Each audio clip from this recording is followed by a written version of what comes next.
Last week, US Secretary of State Antony Blinken visited Tonga for bilateral talks with Prime Minister Meliku. Blinken expressed his concern at China's influence in the Pacific, calling it problematic. The visit occurred just days before a hospital ship belonging to China's Navy anchored off Nuku'alofa, where it will provide free medical services to Tongans for 1 week. It's raised eyebrows on the current geopolitical tensions between the US and China. Finau Funua spoke to Tonga Times editor Kalafi Moala. It must be awkward for Tonga's Prime Minister to meet with PRC officials and host a welcoming party for a Navy ship that belongs to the People's Liberation Army, when literally a few days before that, he was hosting a joint press conference with the U.S. Secretary of State Antony Blinken, and during that press conference, Blinken calls China's influence in the region problematic. So, Prime Minister Meliku has had to be very diplomatic, hasn't he? Yes. It's really very sensitive, put it that way, sensitive time.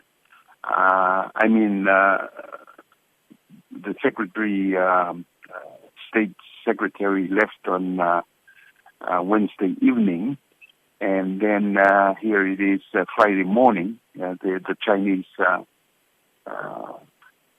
naval hospital ship called the Ark Peace arrived in Tonga. And so there's a lot of meetings with high officials going on, with the Secretary General, of course, on a Wednesday before he left. And then even with the ship being here, the Chinese ship, there's a lot of meetings, bilateral meetings. The question was brought up concerning the and what you call, I guess, the geopolitical tension or competition, at least, that happens between China and the United States. And I think the Secretary General's response was quite well measured, even though he did point out a few concerns. And his comment was the fact that, it's sovereign countries like Tonga. They have the freedom to accept any kind of aid or partnership with any country that they choose. And in the same way, those countries that are giving aid or giving assistance, they have the freedom to do so. But he did warn, and I thought this was something that he went a little bit further than you would normally do in diplomacy. He used the word predatory, for example, saying that there are certain projects and certain investments that are done, especially by a country like China, that are predatory in nature. And what he meant by that they are doing that with political strings attached to it. And he referred to marine claims at the South China Seas, where China is claiming territories there that they shouldn't be claiming. He also refers to investments that are done maybe without transparency, and investments that are expecting almost like a bribery. He didn't use the word bribery, but that's what he seems to be referring to, in order to entice some of these nations to be involved with them, which will lead to corruption. I mean, he in so many words said what he said. So it was an interesting visit, an interesting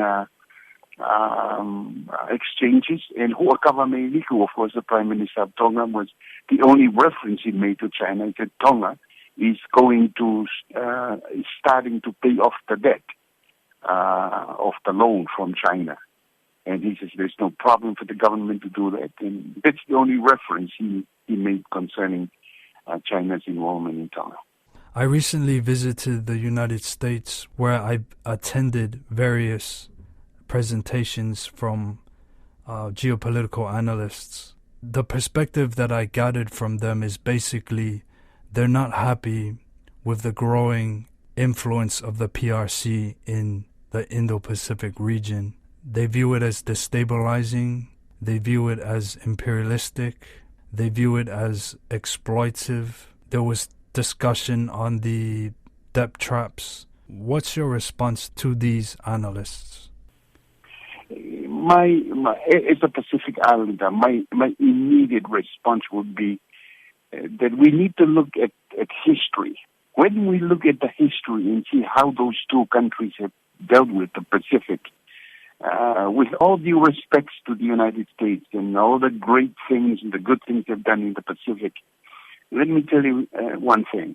They are the one nation that have tested their nuclear weapons in the Pacific. I mean, in France, of course. And we still have problems in the Pacific, in the Marshall Islands, with radioactivity and nuclear activity that happens there. They're one nation that have confiscated some of the islands in the Pacific. I mean, they've always justified it for good reason. I mean, you've got an American Samoa, you've got a Guam, you've got even the Marshall Islands that's basically under the U.S. umbrella, much of Micronesia. And so China have not invaded any part of the Pacific. China have not tested any nuclear weapons in the Pacific. And so when you look at history and you see what, if any, damage has been done to the Pacific, I would say it's been done by the West in the Pacific, despite all the good things that have come from the West.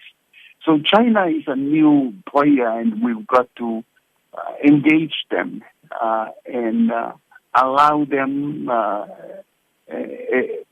to do things that we really need them to do, and we make those decisions as sovereign nations, and need not to be interfered by the West or Western nations. So, I mean, that's my immediate response to your question, is that we need to just look back at history and see how those two nations have dealt with it.